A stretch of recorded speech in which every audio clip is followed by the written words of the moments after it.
बिस्मिल्लाहिर्रहमानिर्रहीम। अस्सलामुअलैकुम। कैसे हो मेरे यूट्यूब साथियों। आज मैं आपको एक पुरानी पैंट जो कि कोई भी नहीं पहनता और हम किसी को दे भी नहीं सकते क्योंकि यहाँ पे जो है साइज़ वगैरह का मसला होता है और यह अभी बहुत पुरानी हो चुकी है। उससे हम एक बैग बनाएंगे। सबसे पहले तो हम पैंट को काटेंगे। अब जितने हिस्से भी इससे अच्छे तरीके से निकल सकते हैं हम वो निकालेंगे। यहाँ पे मैंने इसको जो है ना थोड़ा नीचे एक उसकी जो साइड है उसको मैंने काट लिया है। अब ये जो साइड है इसको मैंने सीधा कर लिया। अब इसको ना एक मुस्ततील की शक्ल जो है ना रेक्टेंगल की शक्ल देंगे। ये मैंने लेना है यहाँ पे 20 सेंटीमीटर। 20 सेंटीमीटर आप इससे कम या ज़्यादा ले सकते हैं। ज़्यादा तो नहीं बल्कि कम लें अगर तो ज़्यादा अच्छी बात है। 20 सेंटीमीटर का बैग जो मैंने बनाया है तो वो थोड़ा लंबाई में लंबा है। अब मैं इसके साइडों को जो एक जैसा कर दूंगी ताकि ये प्रॉपर एक रेक्टेंगल जो है वो बन जाए। तो साइड का हिस्सा जो है फालतू जो कपड़ा था जीन्स जो था वो मैंने काट दिया। अब इसको दूसरी साइड से भी हम इसी तरह से यहाँ पे काट लेंगे। ऐसा ही हमारे पास एक 20 सेंटीमीटर और दूसरी साइड से 11 सेंटीमीटर का रेक्टेंगल है। इसी तरह का रेक्टेंगल दूसरे पांचे में से भी हम निकाल लेंगे। अब हमने पॉकेट वाला हिस्सा सही तरीके से काटना है क्योंकि इसको भी हम आगे इस्तेमाल करेंगे। तो ये पॉकेट को हमने इस तरह से एक रेक्टेंगल की शक्ल में यहाँ से निकाल लिया। इसी तरह से दूसरे पॉकेट को भी यहाँ से कट कर लेंगे। फिर ये ऊपर जो बेल्ट वाला हिस्सा है इसको भी हम सीधा कट कर लेंगे। इसको भी हमने बाद में इस्तेमाल करना है। कोई भी हिस्सा इसमें से जीन्स में से फेंकने वाला नहीं है क्योंकि हम एक बैग बनाने जा रहे हैं और बैग में सारे ही जो हिस्से हैं वो इस्तेमाल होंगे। तो ये जो बेल्ट वाला हिस्सा है वो भी बहुत ही जो है ना यूज़फुल है। तो इसको भी काट लें। यहाँ से कट कर लिया मैंने। इसको रख लें अभी फ़िलहाल, बाद में इसको इस्तेमाल करेंगे। ये दो जो रेक्टेंगल पीसेस हैं इनकी अब हम आगे वाला हिस्सा और पीछे वाला बैग का हिस्सा बनाएंगे। और इस तरह ये सारे पीसेस मैंने इकट्ठे कर लिए और ये जो कट किए थे। अब मैं ये देखती हूँ कि दोबारा से हम इसकी जो है ना लंबाई देख लेते हैं। उतनी है 20 सेंटीमीटर, जहाँ से 11 सेंटीमीटर है। तो हमारे पॉकेट का जो हिस्सा है वो हमने जो पॉकेट्स काटे हैं उनका भी 11 सेंटीमीटर ही होना चाहिए। तो यहाँ से थोड़ा सा पीस और इसके साथ डलता है क्योंकि ये 11 से थोड़ा कम है। तो ये एक और जो मैंने जीन्स का चौकोर हिस्सा जो है ना कपड़ा काट के रखा हुआ था उसमें से मैं इस तरह बराबर करके तो वहाँ से जो है थोड़ा सा पीस जो है वो काट लूँगी। इसके बराबर ऐसे रख कर तो पेंसिल से निशान लगा देंगे और इसको काट लेंगे। और इसी तरह से दूसरे पॉकेट का भी हिस्सा जो है हमने इसी तरह काटना है। तो पहले पॉकेट को हम बराबर कर लेते हैं।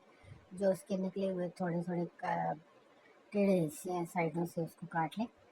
अब जो है ना इसको ऊपर सेंटर वाले पीस पर रख कर और बराबर करें, देखें कि कितना नीचे और डलता है। तो वो जो है ना पहले मैं इसको पेंसिल के साथ देख लूँगी कि कितना जीन्स का हिस्सा मुझे इस पॉकेट वाले हिस्से के साथ और जोड़ना है। तो ये यहाँ से पेंसिल के साथ निशान लगा के मैं छोटा सा रेक्टेंगल पीस और काट लिया है।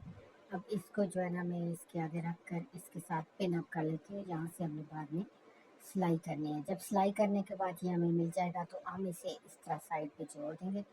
यहाँ से भी फ़िलहाल मैं पिन अप करती हूँ एक ढांचा तैयार करने के लिए और ये हमने यहाँ पे जोड़ लिया। इसी तरह दूसरा पॉकेट वाला हिस्सा भी तैयार कर लेंगे। उसके नीचे भी छोटा सा जीन्स का पीस जो है वो डलता है, उसे पिन अप कर लें और उसको दूसरी साइड पे जोड़ दिया। इस तरह से दो हिस्से जुड़ गए। अब दरमियान में जो सेंटर पीस बड़ा 20 सेंटीमीटर लंबा था उसको भी जोड़ लें दरमियान में।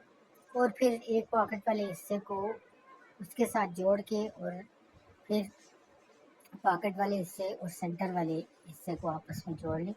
इस तरह एक बैग का एक ढांचा जो है वो इस तरह हमारे पास रेडी हो जाएगा जो हमने पिन अप करके तैयार किया। और इसको हम बाद में मशीन से या हाथ से सिलाई कर लेंगे। ज़्यादा कोशिश करें कि अगर आपके पास मशीन है तो मशीन से ही सिलाई करें ताकि बैग में चीज़ें जब डलती हैं, कपड़े या और कुछ चीज़ें हमने डालनी है तो जो हाथ से की गई सिलाई है वो खुल सकती है। अब जो है मैंने एक और नीचे जो इसकी बेस तैयार करनी है, जो बैग की ऊपर वाला ढांचा तो तैयार हो गया है तो बेस तैयार करनी है। उसके लिए जो कट करके पीसेस रखे थे उनको आपस में जोड़ देंगे और उनको 20 सेंटीमीटर का एक बेस जो है इसके साथ बना लेंगे। और उसकी चौड़ाई जो है इतनी होगी जितना हमने ये साइडें पॉकेट वाली लगाई हैं। ये हमने सारी जोड़ दी हैं। अब ये नीचे बेस हम जोड़ेंगे, ये थोड़ा सा कम है, यहाँ पे भी थोड़ा सा कपड़ा और डलेगा और ये 20 सेंटीमीटर से कम है, तो थोड़ा कपड़ा और डाल के इसको तैयार कर लें। और फिर इसको जो है ना इस तरह पहले इसका सेंटर निकाल लें, दोनों साइडों पे थोड़ा सा कट लगा कर या मार्कर के साथ निशान लगा कर हम इसका सेंटर निकाल लेंगे। और फिर ये जो बेस हमने तैयार किया इसका भी सेंटर निकाल लेंगे ताकि हमारा सही तरीके से जुड़े और टेढ़ा ना हो। तो इस तरह से दूसरी साइड से भी सेंटर निकाल लिया।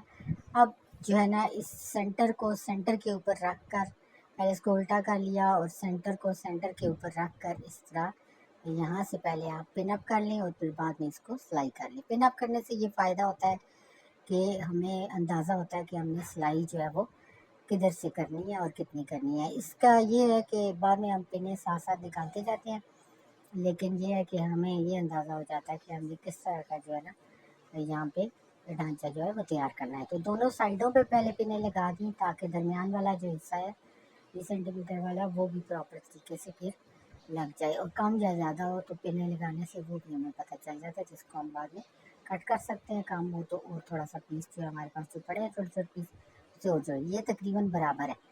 अब दूसरी साइड से भी पिन अप कर लें, 3-4 पिन लगा दें ताकि ये जो है ना अपनी साइड से हिले ना, जब आप सिलाई करें तो आपको आसानी हो।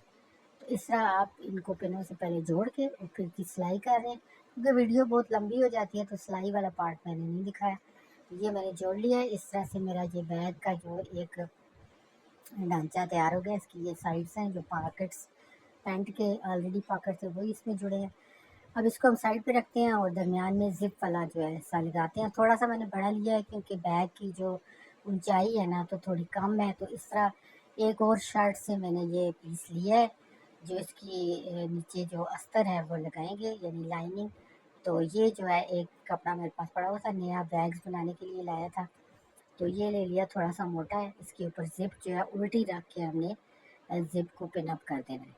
तो जितनी जिप चाहिए यहाँ से हम काट लेंगे और इसको यहाँ पे जोड़ देंगे। फिर इसके ऊपर जो लाइनिंग वाला हिस्सा है, अस्तर वाला हिस्सा, ये मैंने एक शर्ट से काटा है। इससे भी पहले मैंने एक बैग बनाया था, तो इसका भी थोड़ा हिस्सा यहाँ से कम है, तो यहाँ छोटा सा पीस इसके साथ पहले जोड़ेंगे और फिर उसके बाद इसको जिप के ऊपर रखेंगे। तो एक हिस्सा हमने नीचे रखा, ऊपर जिप रखी, उसके ऊपर अस्तर रख के हमने जोड़ दिया। ये देखिए इस तरह से सिलाई हुई। फिर हमने दूसरी तरफ उसके टॉप सिलाई भी इसकी कर ली थी। अब इसी तरह से दूसरी साइड भी जोड़नी है, जिप के दूसरी साइड भी हमने इस तरह जोड़नी है कि जो ऊपर वाला हिस्सा है उस पर पहले हम ये चेक वाला मेन हिस्सा फैब्रिक रखेंगे, इसको पिन अप कर लेंगे ताकि अपनी जगह से हिले ना। तो इस तरह से पिन अप कर लिया। अब दूसरी साइड पे अस्तर वाला एक और पीस जो है हमने लगाना है। फिर वो जो पिने हैं पहले हमने पिन अप कर लिया, उन्हीं पिने को हमने यहाँ से हटा के दोबारा जोड़ना है ताकि अस्तर वाला हिस्सा भी उसके साथ अच्छी तरह बैठ जाए। तो इस तरह सिलाई करने में हमें आसानी होगी। और फिर हम जो है इसको मशीन पर सिलाई कर लेंगे और फिर टॉप स्टिच भी लगा देंगे। ठीक है, इस तरह सिलाई कर ली, फिर टॉप स्टिच भी यहाँ से करके लगा देंगे। इस तरह देखें ये मैंने लगा लिया है, जिप दरमियान में बहुत अच्छे तरीके से यहाँ से जो है वो जुड़ चुकी है, उसके टॉप स्टिच लग चुके हैं। अब दोनों रनर जो है जिप के अंदर मैंने डाल दिए हैं, 2 रनर डाले। 2 रनर से ये है कि बैग आसानी से खुलता है और बंद होता है। कभी ये ख़राब हो जाए तो एक यूज़ होता है, इसलिए 2 रनर में हमेशा बड़े बैग्स में 2 रनर इस्तेमाल करें। साइड से जो हिस्सा अस्तर का ज़्यादा था उसको जो है ना कैंची से काट लिया और सीधा कर लिया पूरा ये हिस्सा। अब उसके बाद हम क्या करेंगे ये अभी देखते हैं। ये सारा जो है इसकी साइड अस्तर का हिस्सा जो निकला हुआ है इसको पहले काट लिया, अच्छे तरीके से इसको काट के प्रॉपर कर लिया ताकि हमें आसानी हो, वरना एक हिस्सा कम और एक ज़्यादा हो तो फिर सिलाई का जो हम टांका लगाते हैं उसके बाद वो बीच में से निकला हुआ नज़र आता है और सिलाई भी सही तरीके से नहीं होती। अब ये जो हमने जिप वाला हिस्सा तैयार किया है इसको इसी बैग के ऊपर लगा देंगे। फिर उसी तरह से हमने सेंटर मार्क करने हैं। सेंटर मार्क करने के बाद जो है ना इस जिप वाले हिस्से के सेंटर और बैग वाले हिस्से के सेंटर जो है आपस में प्रॉपर तरीके से उनको पिन अप करना है ताकि वो अपनी जगह से हिले ना और कम या ज़्यादा हो तो वो भी हमें पता चले। इस तरह मैंने पहले ही सेंटर काट लिए थे, इसमें वीडियो में नहीं दिखाया, लेकिन सेंटर इसको निकाल के दोनों सेंटर्स को आपस में साथ मिला कर तो इस हिस्से को इस तरह से उल्टी साइड पे सी देना। इसको सीने के बाद ऊपर से भी मैंने एक स्टिच टॉप स्टिच लगा दिया था। अब दूसरी साइड भी इसी तरह जो है ना यहाँ पे हम पिन अप करेंगे और दूसरी साइड पे सी देंगे।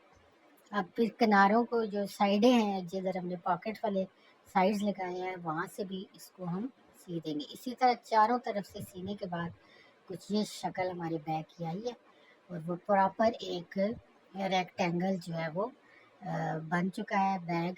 अब हमने इसके हैंडल लगाने हैं। वो जो हमने इसका जो ऊपर बेल्ट वाला हिस्सा काटा था ना, उसी के ये हैंडल बनाएंगे, ज़्यादा मेहनत नहीं करनी। अब यहाँ इसको 2 हिस्सों में कर लिया, बस इतना ही हैंडल हमें चाहिए। हम यहाँ पे सेंटर मार्क करके और 3-3 सेंटीमीटर ऊपर से नीचे तक और साइडों पे सेंटर से 3-3 सेंटीमीटर मैंने रखा है।